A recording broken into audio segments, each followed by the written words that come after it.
Hey everyone, welcome back to the YMyHealth podcast. It's your co-host Melissa Schenkman here, and today we're going to be talking about a topic that is super important to our YMyHealth community, which is women's health, and focusing in particular on birthing doulas, which you may have heard some about, but don't really know enough about, and it's so important with everything going on in women's health to get as much help as we can, especially when it comes to delivery, pregnancy and delivery. So we are very fortunate to have Zakela. Tell me again. Mickens. Okay. We are very fortunate to have Zakela Mickens here with us. She's a birthing doula and is going to talk with us about that journey for her and what this is all about and how much it can help you and your friends. So welcome, Zakela. Thank you very much. Thank you so much for joining us on the podcast. So, a lot of people are familiar with the term, right? Birthing doula, but many people don't really know what it means. Mhm. For you, how do you tell people when you're describing it? How do you define the role of a birthing doula? Of course. So, a birthing doula or a birth doula is someone that offers support to mothers during their pregnancy as well as during labor and delivery. We offer like emotional and physical support as well as just informational support during pregnancy and during labor as well as immediately after childbirth. Gotcha. No, awesome. Very, very interesting. And I was going to tell, but when you think about, you also hear about midwives, you hear about, um, you know, obviously you have your nurses that are in the delivery room. How does a birthing doula, how does the role as a birthing doula differ from, say, the nurse or the midwife, especially? Yeah, definitely. So one of the main things, especially going back to becoming a birth doula and when we're going through our courses and certification, one of the biggest things that a lot of the trainers emphasize on is, hey, you are not a medical staff. And so I think the difference with that is like with birth doulas, we support, like, excuse me, provide support to mothers like emotionally, Mhm. physically, and just like I said earlier, giving information. Whereas we kinda stay within that bubble. Um, it's told to us, like, "Don't go outside of your bubble," and so typically you kinda cross that line when you're going over into the medical side of things, and that's one of the things that, differs for us as doulas because we're not there to provide any type of like medical support. Like we're not there to administer any medications, or even like to even assist the doctor or the midwife. So with the nurse, they provide medical care and monitors the health of the mom and the baby, whereas the midwife, who is a licensed healthcare provider, they manage the birth, and that includes delivering the baby as well as them being trained in the prenatal and postnatal care as far as like being a doula on the other end that focuses on non-medical support. So offering the mother emotional reassurance during the birth and during labor to keep her calm, to keep her focused on her birth plan, as well as emotional support, helping her to remember to breathe,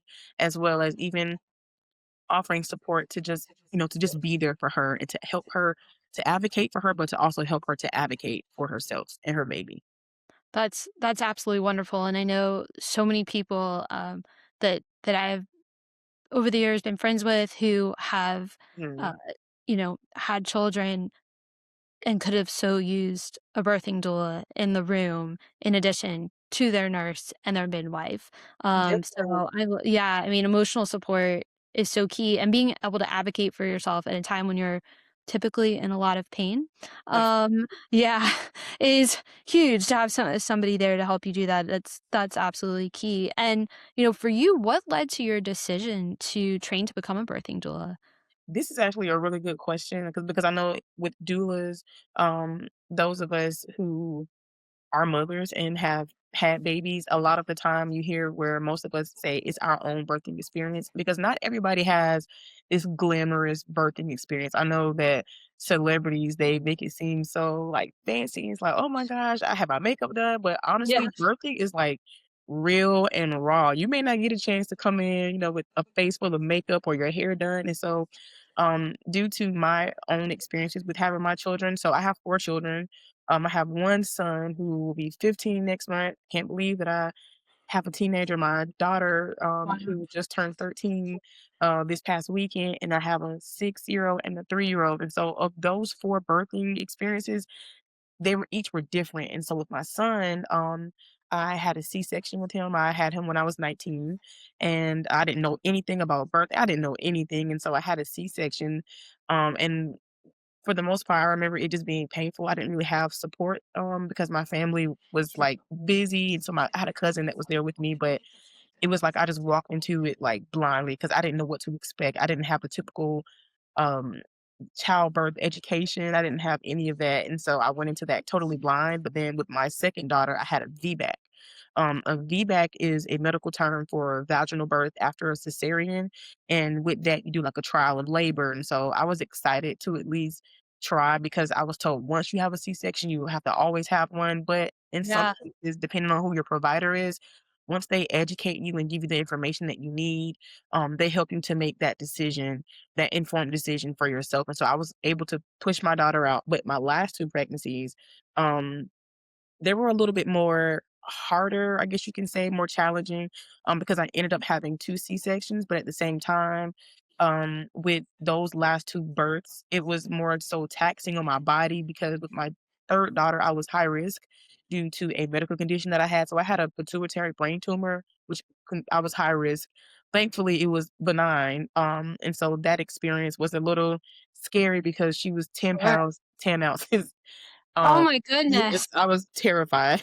And then with my 4th daughter, I was also high risk because once you are high risk, you continue to Mhm. see the different high risk providers in addition to your regular OBGYN. But the thing that really sent me into this journey as a doula was with my last daughter. I had to make a very quick informed decision on my own and advocate for myself because had I not made the decision that I made to switch providers and take a different route, I honestly could have lost my life. And after Oh, having my wow. daughter, I did have a small bout with like preeclampsia where Mhm. your blood pressure increases. And so before I even had her, I had to go through all these different regimens to get my blood pressure down and I had to be induced. And so it was really scary, but within my own experience and seeing the support that I did not have and especially after COVID happened, it seemed like things were just a little bit different. And Yeah. so, like the care and support, it felt kinda like the environment in the, uh, labor and delivery world was kinda just cold. And it's not saying that for every hospital or provider, but there was definitely a shift in care and bedside manners and I had to really kind of like just really pivot quickly because I did not understand at the time how much of my life was in danger because I also had gestational diabetes as Oh, well. So that was like a roller coaster of things that I had to face. And so because of the support that I did not have, and I don't want to put anybody out there, but like due to at the time my care team at the hospital, I was not in favor of how I was being treated, not only just as a pregnant mom, but as a woman of color. sure. So I had to like I'm glad that I did make the decision to make those changes and advocate for myself because I literally would not be here just like many other women that we've seen in the news and those that we don't know about that have lost their lives. No, I really appreciate you sharing, your entire journey with us to you know, that has led you on this path, and it makes complete sense, and yes, I mean, first of all, I am so sorry because that complicates what's already as you say, birthing is complex to begin with, Yes. and, everyone even though even if you're not termed high risk, if you're technically high, it is a risk, Yes. period. So Yes. to have the gestational diabetes, to have the benign pituitary tumor, which Mhm. I'm so sorry to hear about, all in the mix before you even roll in Right. is a lot to, yes, be concerned about, but I know exactly what you're talking about. We do hear about that a lot, Mhm. in the media and especially, even more so in the Black community, and I Yes. know that's why we actually had, a YMyHealth contributor several years ago. It was at the start of the pandemic in 2020, who was talking with me about how many people wanted birthing doulas in the room and how Yes. important that was in particular, and that, which he was very much in touch with and doing, Mhm. public health work in the Black community, Yes. himself, and now looking at where we are now, Right. like, 6 years in and where the numbers are, Yeah, I can see I say the more eyes, the better, and also, just to have, to your point, someone to advocate for you. definitely, Who's and I there, and to have felt that way and to want to take and, you know, find a way to, knowing that you were able to successfully and in a healthy way go in and get out of yes. the hospital with all of these things, to be able to essentially to go out and be able to fill that void is amazing that you took that upon yourself and could see the need. Definitely, and I believe I wanna say it wasn't until I think the world was not paying attention until to it until I believe it was Serena Williams that came out Yes. and shared things about her journey, and people were like, Yes. "This is happening," and I'm like, "If this is happening to a celebrity, somebody that has the resources and things like that, Exactly. imagine the women that don't have the resources, that are living in rural communities that don't have access to the care that they need." Like, only imagine how they're having to navigate their journeys as pregnant women. It's scary. It's very scary, 100%, and I think that's why we're so happy you're taking the time to talk with us on the podcast, because people are really always searching for other ways and other whether it's natural ways in terms of natural therapies, but other routes, to have support, Right. that they don't know about, to explore those and what those look like. So no, we really, really appreciate that. And it's clearly the value of a doula, and we're gonna keep talking more, is huge. Yes. And the climate that we're in. And tell us a little bit about kind of like what's involved in the training, to become a certified birthing doula. Of course, and so with that, it's depending on where you get your training from, and that's the one thing as a doula, anyone that desires to become a doula, I know there's many different things out here. You have people that are saying, "Hey, you can take this course and do this thing," but Yeah. one of the main things that you wanna make sure is that when it comes to you getting certified, that your organization where you're going to get your training from is actually, accredited, and that they are knowledgeable of the different, um just like the different components that come when it comes to supporting a mother in the hospital, because it's not just, "Oh, okay, we're going to just show up and we're going to have a baby." Like, there are different things that you want to make sure that you are aware of as a doula. And so one of the biggest um organizations out there that I know that everybody talks about, that they Mhm. know about, is the Dona International, or Kappa. And so a lot of those training programs are, with a recognized organization. So they cover different topics, which range from like labor stages and comfort techniques, as well as support and physical needs, as well as communication skills and things like that. And so also understanding the different birth settings, because Mhm. not every woman or mother wants to have their baby in the hospital. Some moms want to have a True. home birth, and when it comes to that, like, you as a doula, when you're in that space, you wanna make sure that you understand that, "Okay, I'm not showing up in this mom's home because I'm going to deliver a baby." Typically, you have a midwife there, and sometimes you have other medical staff, that may be there. She may have, like, there may be a nurse that may be present, or another, like, a medical assistant to kinda support with that, someone to kinda help keep up with, mom's heart rate and blood pressure, just to make sure that, that mom is not, going into any distress, or the baby is not. And so just being aware of the different birth settings, Mhm. and making sure that you're equipped with the knowledge that you have.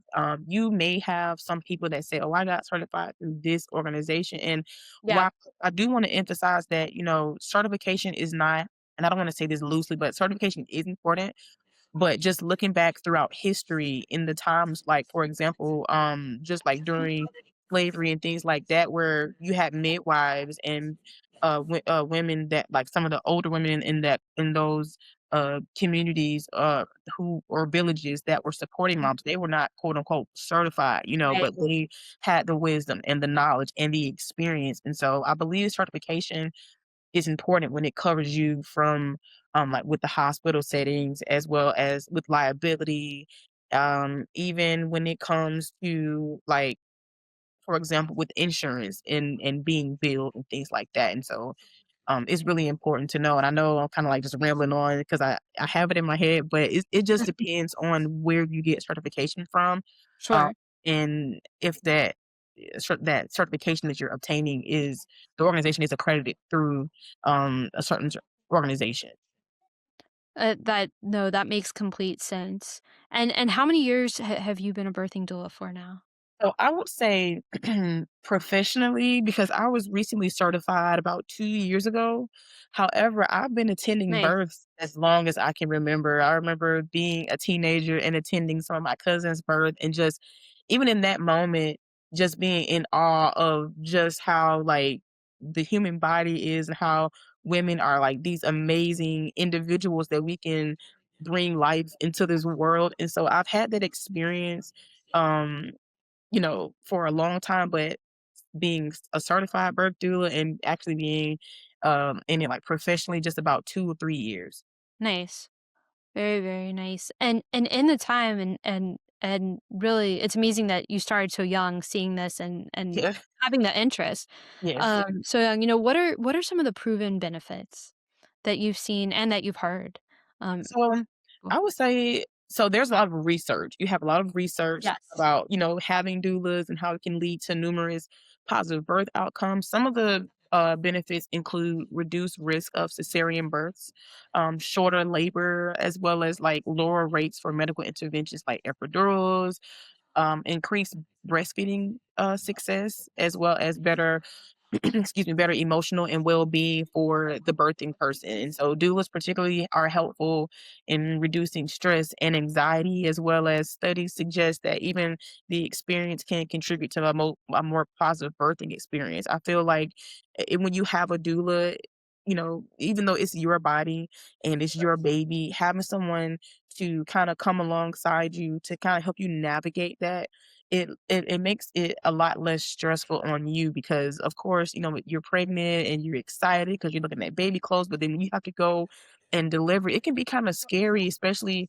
in the event of an emergency. Like if you're by versus being by yourself in an emergency, if you don't have your support person there, like your spouse or a friend or a sibling or a mother, it's a lot to have to go through that by yourself versus having someone that is knowledgeable, that is educated, and that is informed with the process. And so just having that person there with you that can help you to remain calm, that can help you if you forget something, which is why we as doulas make sure that we let our clients know, hey, make sure you have a birth plan because sometimes depending on where you're delivering, especially like around this time during the holidays, because a lot of people are trying to push moms to come in and get induced because your doctor Sure. may have a trip to go out on in a few weeks, so he's pushing you to get and to be induced. Whereas like if your body if you don't need to be induced, you should not be rushing. If there's not a medical intervention or a medical reason for why you should be induced, one of the main thing I like to say is like let your body do what your body knows to do. Like if you don't feel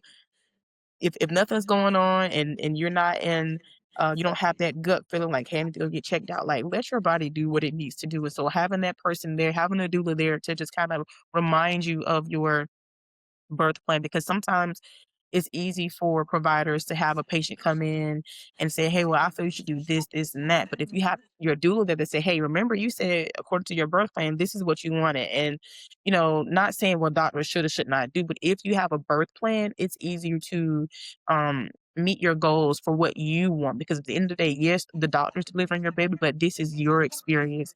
This is your baby, and so you have every right to birth the way you want to birth. Wow. Excellent, excellent points, and again shows so much the value of having a birthing doula Yes, with you absolutely. to make sure that you're following that plan and that you have a plan in place as well. And how when you're in if you're having especially if you're in the hospital setting, Mhm. um, how do birthing doulas work with the rest of your medical team to help you during the delivery of your Of baby? course. So one of the biggest things, and I'll just share my experience really quickly with the birth that I had about a year ago when I was Sure, assisting sure. a client. And typically, and I hate to say it, but sometimes birth doulas don't get a good rep. And sometimes it's because some people, and I'll just be honest, this is why it's good to Sure. make sure that you mesh with your doula and that you ask questions, because every doula is not meant to represent every client or every mother, because just because you have the knowledge and the education, the person that you're supporting may not have the same values as you. So this is why it's important to make sure that you guys kinda align with each other, and that the birthing person, the mother, you ask questions to their doula as well to make sure that they're a good fit for you. And I say this because when you're a part of, a team, when you're going into the hospital, I would say with my most recent experience, about a year ago, when I came into the hospital that I was, at at the Mhm. time, when I came in, like, they were really welcoming, and so they were like, "Hey, are you her doula?" Because they knew because she had told them that she was gonna have a doula, and when I came in, they were, like, very excited and welcoming. They were like, "You know what? We love doulas." And it's not because, "Oh, you guys do the hard part," which is, like, staying with the mom, but they love doulas because their thing is, you've been with this client, you know this client better than we do, and Yeah. although you do spend time with your doctor, throughout your appointments, a lot of times the labor and delivery nurses, you don't really see them until it's time to go into the hospital to have your baby, and so because we know our clients and we're close with them, we can kinda assist the nurses and the medical staff with understanding, how to better serve our client in a sense, and so being a part of a care team in collaboration with the medical team, with the midwives and the nurses and the doctors, just providing that continuous non-medical support. Doulas, are very essential to the care of the mom. And so when you're going into the hospital, you're there for the mom. So you're sitting with the mom. And one thing I do like, I know with that experience when they came in, because I know that I'm not here for non-medical, I'm here for the mom, but when the providers and the nurses ask me like, "Hey,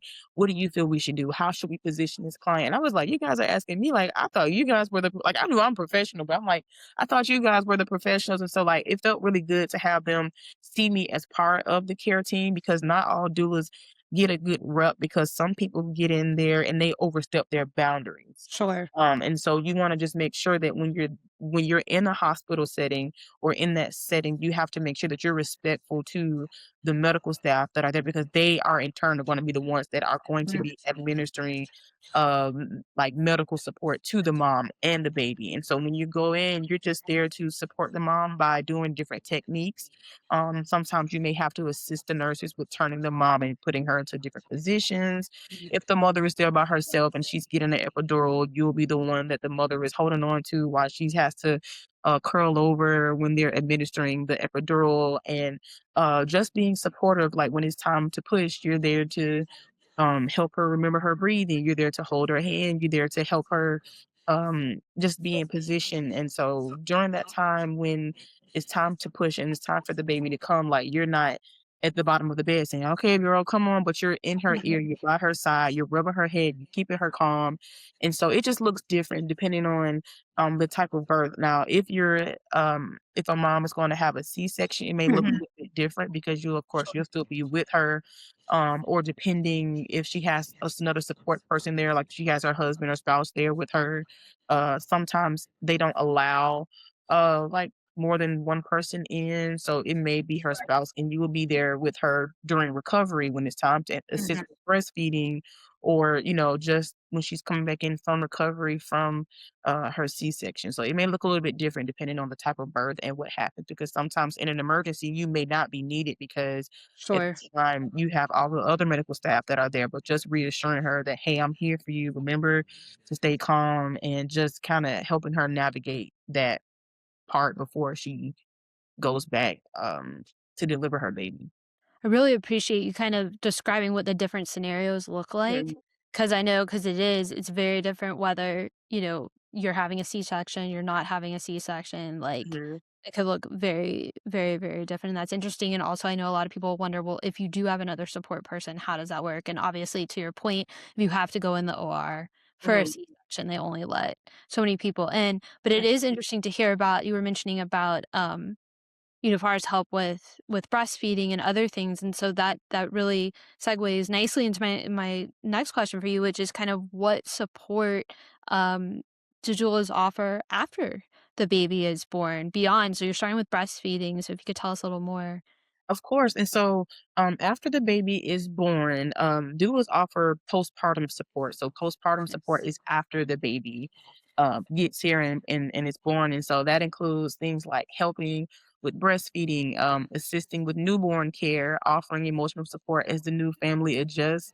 And it's funny because especially when dads are in the room, a lot of times dads have not done their homework. I know with my last client I had before, I supported my sister last year. I told her husband, like, when I would come over and just to, kinda prepare them and just come over and get, like, different things, completed, whether it's helping her with her birth plan or going over different techniques, I would always ask that, "Hey, make sure you watch the video." "Oh, yeah, I'll watch the videos. I'll watch the videos of" not the videos of a mom being pregnant, but of her giving birth, and that's one of the hardest things because a lot of them are like, "Oh, no, I'm good, I'm good." And when it's time to push, Mhm. bang, they pass out, or they're like, "You I can't." Scared, and so, um, even with helping the family adjust, after the baby is there, it's awesome when once the baby is there to see, dad interact because for the most part, granted, you're there for the mom, but, if dad has questions or the person their support person has questions, you definitely kinda help them as well, and so doulas can provide a plethora of valuable resources, like giving guidance early on in early parenting as well as offering reassurance during the early days of parenthood. And so postpartum care is really important, especially after the baby's there because Yeah. you're helping the mom to navigate um, having the baby there and even with breastfeeding and even after they are released and Mhm. going home Yeah. you do so you have different doulas. So I myself am a birth doula, but then you have a postpartum doula. Postpartum doulas Okay. more so focus on, after the birth of the baby. So sometimes they'll meet the family at home and they'll sometimes help prepare meals and things like that. So there's a lot that goes into the being a postpartum doula. Some people kind of help, they work with if the mom has other children, helping the other children to get adjusted to having a new baby brother or a new baby sister, as well as just supporting the family with what they need after the baby is home. That's absolutely wonderful because the postpartum period Mm. is just as challenging, Yes. in a different way, and I think a lot of people probably don't know that once you were to leave the hospital or that day after delivery, a lot of people probably think, "Oh, well, that's the end of Mhm. the role for birthing doula," so I think they're gonna be very surprised, Definitely. We to hear that, which is great. Yeah, we oftentimes call the postpartum period like the 4th trimester because Yeah, if yeah, yeah. trimester you're pregnant, but then that 4th trimester, like, people forget about that. It's like, "Oh, I have a baby now," and for first-time parents, that can really be scary because no matter how much information you get, no matter how many Lamaze classes or no matter how many childbirth classes you go to, once that baby is home, it's like reality sets in because now you're no longer pregnant and you're looking at cute clothes. It's like you have a whole human here Yeah, with it's like when you're home, because I've been there, like, just, with my husband and I, with our last daughter, because it was so tough on us, like, I did have help where my family came and got my other, 3 children, but, like, when we were there, it was like, it's a new journey all over again, so when you're there in the middle of the night and you're up looking at your baby and the baby's looking at you, it's like, "What am I doing?" And so it's so awesome to have that support there, from a doula, to be able to either because some doulas either they'll sometimes depending on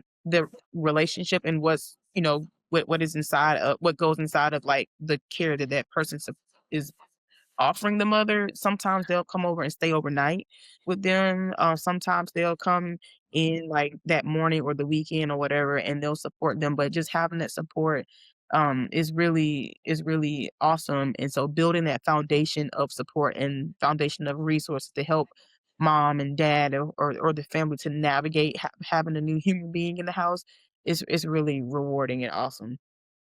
that is awesome, that is awesome, and, of course, there's always the question because of our lovely healthcare system and our health insurance, you know, thinking about cost. Mhm.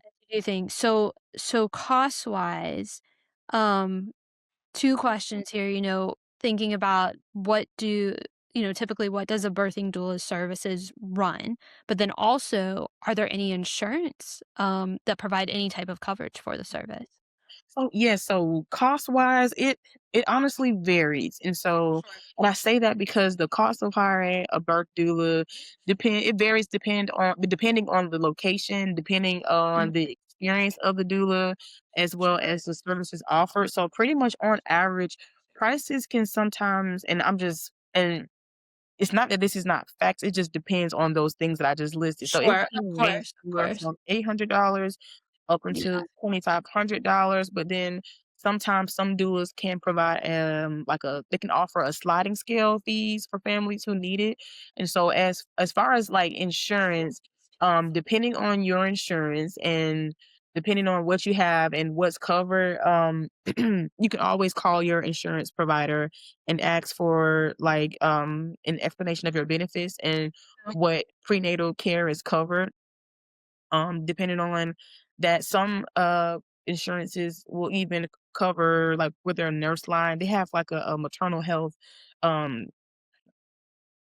insurance and coverage where sometimes they'll even offer to help with meals and they'll provide the family with meals sometimes.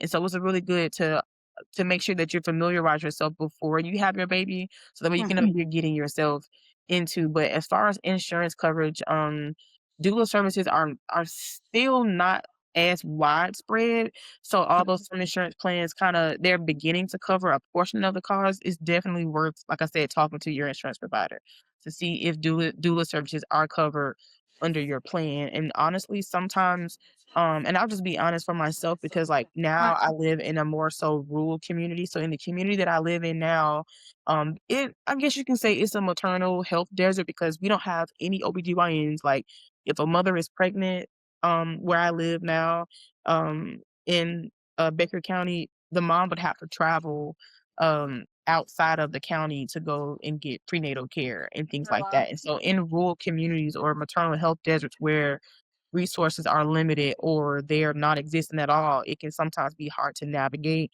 which is why I'm glad that, I am in a community where I can kind of point moms to get support. Or then sometimes, and I know it's not that it's frowned upon, but um the depending on just how I feel, I sometimes will offer my services for free to moms, especially if the mom does not have any resources. Or I've had instances where I was able to be awarded, like a small mini grant, and I instead of me taking that money for myself, I put that money into supporting the mom. So I'm like, "Do you need anything outside of being a doula?" And it's just me and how I am because I know you can't do it with every single client.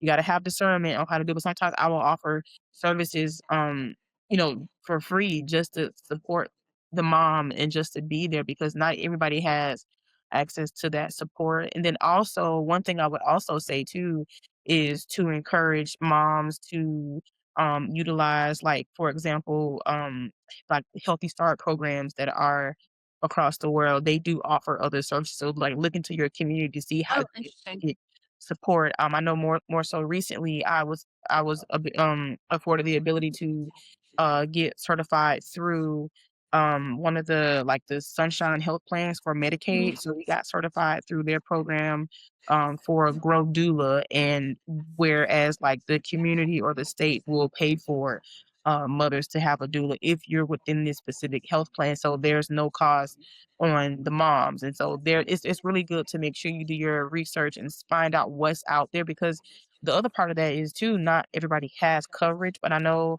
Medicaid works different and it varies state to state. But, when you go out and you research these community programs, there are people and organizations out there that can provide support to mothers or even doulas sometimes offer payment plans. But it just varies per like doula. Every doula is different, does things differently. It just depends on the doula and what they offer.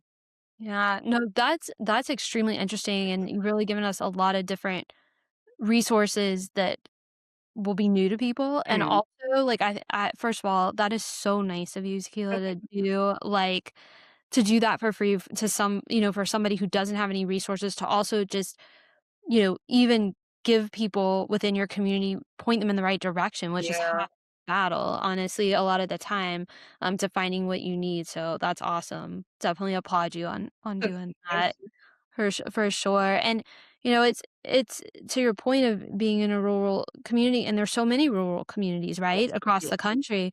It's no secret, I know we were talking about this in the beginning, that maternal mortality rates are high in the United States. Yes. Um, this has been publicized so much in the last couple of years, and I think, that's something that's in the back of every woman's mind Mm, these days when you're going in, planning for a delivery. But I think for our fellow women in the Black community, the numbers are that concerns even higher. Yes. And, and I know you can speak to this, with some of the sources, the numbers showing that Black women face a death rate 3.5 times higher than white women, which is just the fact that that's happening in 2025, Right. 2026 in Right. America is just shocking, honestly, and that's across those numbers go across all levels of income, all levels of education. Yes. Doesn't matter. So I'm curious, my question, for you, I'm very interested to find out, what role do you see doulas playing in addressing racial disparities and working towards health equity when it comes to birth outcomes? Definitely. I would say for the most part, the most important part with doulas, and our role in assisting or addressing racial disparities in maternal health care, I would say doulas can be a strong advocate for the client by providing, compassionate and culturally competent care. Yeah. Just being a strong advocate for your client and ensuring that their voice is heard in the healthcare setting, especially where Black women, like you mentioned, in particular, Yeah. oftentimes, face discrimination or even dismissal. I think we just saw recently on the news where I believe there were 2 mothers. I think there was a video where a mom was like, she was in active labor and the nurse just ignored her. She Yeah, just I know what you're talking about. Yeah. and honestly, I can't even say that I'm shocked anymore. It's not even more so for us as, Black women, but like just women, period. Like a mother is in labor and like to not have any type of professional or genuine care or concern or even just like the bedside manner, and which is why we see a lot of moms are like, you know what, I'm just going to have a home birth because I won't have to deal with that, just the dismissal of her concerns. And then the other mother, I believe, I forget exactly where she was, but she came to the hospital with her husband, I believe, and they Yes. sent her home and was like, nope, you're not ready, and then she delivered like down the road. And so In like the car, I remember. yeah, it Yes. was like, Yeah. how in the world, like, She's an active believer. yes, and it's unfathomable that this is still happening. This is like, how is this happening, like, as a provider? And, I'm no doctor, but I do know that you have an oath to uphold that you about the type of care that you provide to your patients and families and things like that. And so, just being a doula, we also share, like, the same racial and cultural background, as a lot of our clients, and we can provide them with a more personalized experience and care to kind of like just help bridge those trust gaps that may exist with healthcare providers by providing them information to be empowered, empowering them as birthing people to help promote informed, um, helping them to make informed decisions for themselves, which is why honestly, um, representation matters. And, Absolutely. I just even in the birthing world, just as in the world period, there's different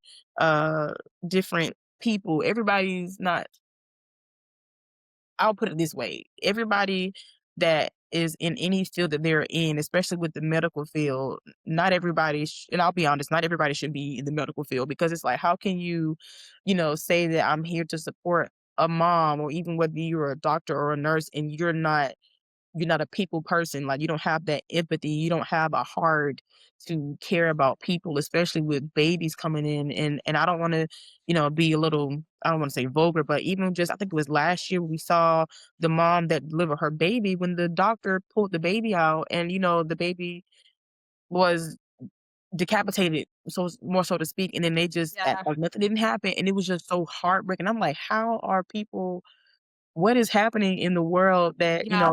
we're having to deal with this?" And, it was a woman of color, and Yes, this is it very was. unfortunate because you keep seeing these things happen over and over and over again. It's like, when is somebody gonna say, "Hey, this is wrong, this is not Yeah. fair," or, and see or say something? But too often, it has to be when it's too late for people to take us seriously. Yeah. And even after something happens, we're still not taken serious. And so it's really heartbreaking, but just having a doula to, empower you to kind of help you with those informed choices as well as fostering trust within the healthcare system, we can definitely contribute to better birth outcomes for families. Um, Absolutely, absolutely, and I really appreciate you sharing all of that with us. And those are some recent. Mm. There have been so many, very sadly, and those are some recent examples. And I saw those as well, and I was appalled, Yeah, honestly.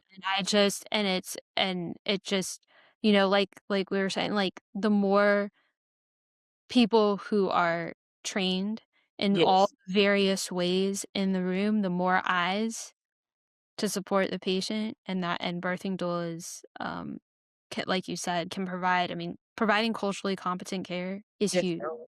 Yes, across the board, and absolutely. we ask for that more and more from mainstream health providers. Yes, Some have gotten more into that, but there's still so many that they just don't have that absolutely. cultural competency, so that's also a huge piece of this. And for somebody who is listening to us right now, who either themselves is in the process, of, you know, trying to become pregnant, already is pregnant, has a friend who's Mhm. gonna be delivering in the next few months, what characteristics would you suggest that people look for when they're seeking to find a birthing doula to be part of their delivery care, and experience? And what questions would you suggest they ask? Of course, the first thing I would say to any mom, no matter what stage of pregnancy you're in, don't be so desperate to look for help out of fear that you overlook the red flags. Because I've heard, just being a mom, I've heard other moms share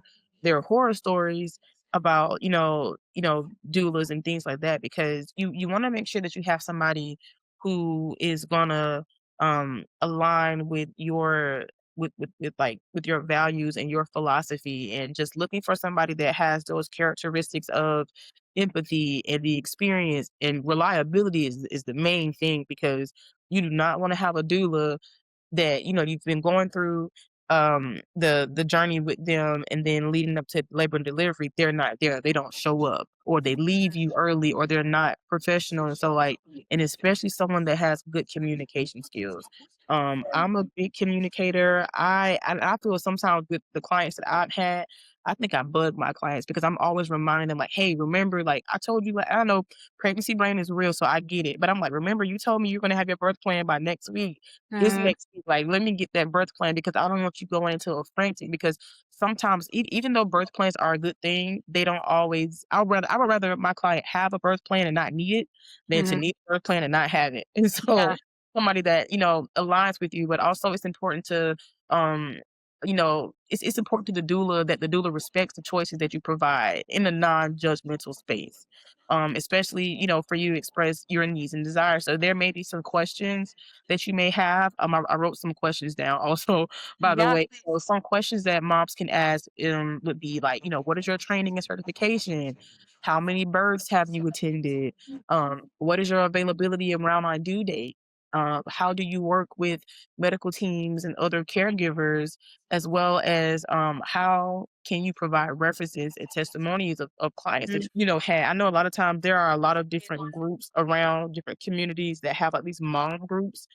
Sometimes social media is not the best, because you may have a mom that might have had a bad experience with the doula because of how she might have been. So you may not always find somebody that may be a match, and that's okay. You keep searching until you find someone. But at the same time, I would say to moms not to have these fictitious goals that you feel, oh, my doula has to do this, and this. Because honestly, yes, we're there to support you and help you, but we're not there to be taken advantage of. We're not like do boys or do girls, we're there to support you. And I think sometimes people kind of feel like, oh, well, go grab me a sandwich. Like, no, we're not here for that type of stuff. Like, we're here to support you and offer you support and make sure that you and your baby are safe, and that you have the type of birth that you want to have. So that way your baby and you are, safe, baby is here safe, and mom is supported. And so we just want to make sure that we're on the same page. And so just make sure that someone aligns with your values that you have, because if you have a list of 10 things that you want your doula to do or to be, but on that list of 10 things, your doula hits 7, are you gonna be like, "I don't want this doula because she doesn't hit everything," because Mhm. what you may find out is even those 3 things that you didn't get, you got 7 other amazing qualities in a doula, like, just because, she doesn't offer you this, or just because she says, "Well, I'm a birth doula, but I don't make meals," or, "I'm a birth doula, but I don't have I'm not a postpartum doula," like, you can't get upset about that, you have to be realistic, and so I Sure. think that's something that clients should, look forward to, but also, make sure, um, for those pregnant moms, like, make sure that you don't wait too late because especially, like, for example, just recently I had someone reach out to me that said they needed a doula, and just remember that your doula some doulas can't every client that you have, you may not be able to, like, load your plate down with clients. I would say make sure that you have a doula that is not taking on too much because things happen, but also it's nice to have someone that has a backup because around this time, people are looking for doulas, especially during the holidays. And a lot of doulas take breaks Yeah. during this time because Yeah. of the year that they've had, but then too, reaching out to someone at a good time, early on in your pregnancy is good because you may not get a doula at the very last minute. And I just saw that happen this past week where someone was looking for a doula and I knew I wasn't available. And Mhm. the some of the main people that I look like I do have like a main group of people that I'm like, okay, people that I know and trust that send for to support moms, but they weren't available either. And I felt bad that I Oh, couldn't offer that mom support. But that's why it's so important to make sure that you're doing your research and that you're yeah. finding somebody because not everybody's going to be available at the last minute. And it sucks, but it happens Yeah. sometimes. Yeah, no, that makes complete sense. That's incredibly helpful to know your great questions and also far as those different characteristics to look for. Really appreciate that. And as we wrap up the episode, what would you say are three key excuse me, what would you say are three key takeaways that you would like our listeners to have about birthing doulas?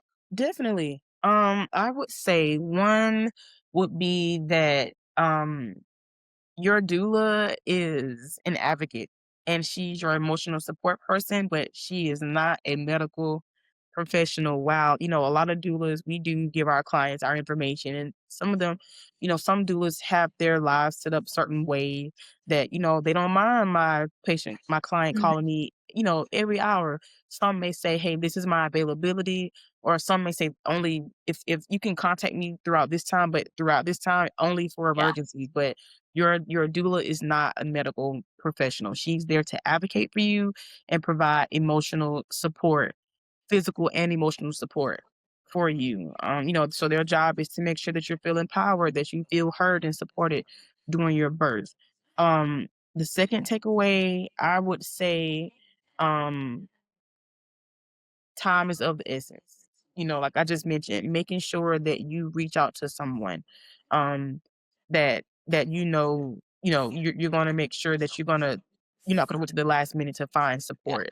Because I would rather have 3 or 4 options of people that you can choose from than to not have anyone at all. Because especially if you are alone, because not everyone has family, not everyone has a spouse, not everyone has, a sibling or a trusted person. So make sure that you can find a doula, at least have a backup plan, just in case, or that doula has a backup plan because most doulas Yeah. have, someone that they trust, a person or two that say, hey, just in case something happens, if I'm not there, I have someone, and make sure that person gets acquainted with your backup plans as well. I would also say, um, just remember that your pregnancy is a journey. And when you have someone like a birthing doula that's coming along on this journey with you, know that you're not alone. And so it's okay if you have a lot of questions, ask as many questions as you need to make sure that you feel safe and supported. But make sure that you are happy with the doula that you chose, and don't stop looking for don't stop if you can't find someone, make sure you keep searching, like utilize your community resources, utilize even providers, your doctor's offices, they may have a resource that they use to say, hey, well, we may have doulas that we do have that we know are in network with your insurance, and so make sure that you do that. But I would also say one other thing to those that Yeah. may be listening that may say, "Hey, I wanna be a doula." And it may sound crazy, but I would encourage more people to be doulas, not just, moms. I would encourage dads to become doulas. There's information out here. I believe I cannot remember the organization at the top of my head, but there's an organization out here that are trying to get dads certified. Because if this is your spouse, your wife, like you're gonna be there, like it's okay. And honestly, it's not as hard, it's not bad because honestly, it's just like, for example, um, if a mom or a person that cooks at home, if you're a really good cook, you have that experience and you want to go out here and become a chef and you take that, those professional courses, you've already been doing it. Yeah. Dad, you've been there already. So like to go and get certified, it's not something weird or crazy because although you may say, well, I only want to support my wife. Well, if you become a doula to support your wife, kudos to you. Or, if your wife has her baby, if you want to continue to help other dads support their spouses, you can do that. And so, like, I don't want the term doula to just be limited to a woman's job or to a mom's job because if you're there supporting, whether you're a grandmother, I would encourage anybody if anybody wants to be a doula, you can do it, like, grandparents, aunts, and uncles, like, everybody. I want like, the whole everybody in the world should just become a doula to offer support, like, you just go and do it, and so, like, just to have that support because it's a cliche saying, but it literally takes a village, and so, Yes. get your village, make sure that your village is strong, make sure that your village, has your back, and just go for it. Just go for it. Wonderful, wonderful takeaways, and I love that idea of dads Yes. and bringing more people from different backgrounds into the role of birthing doula because Definitely. everybody can support. I really appreciate that message. Well, thank you so much, Thank you so much. Zakela.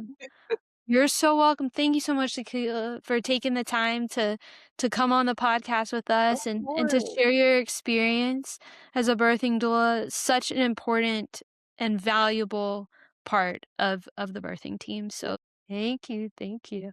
And if you are listening and you have enjoyed listening to this episode, I want to encourage you to and share the episode and write us a review on your favorite podcasting platform. That's always a big help to us here at YMyHealth. And we will see you next time.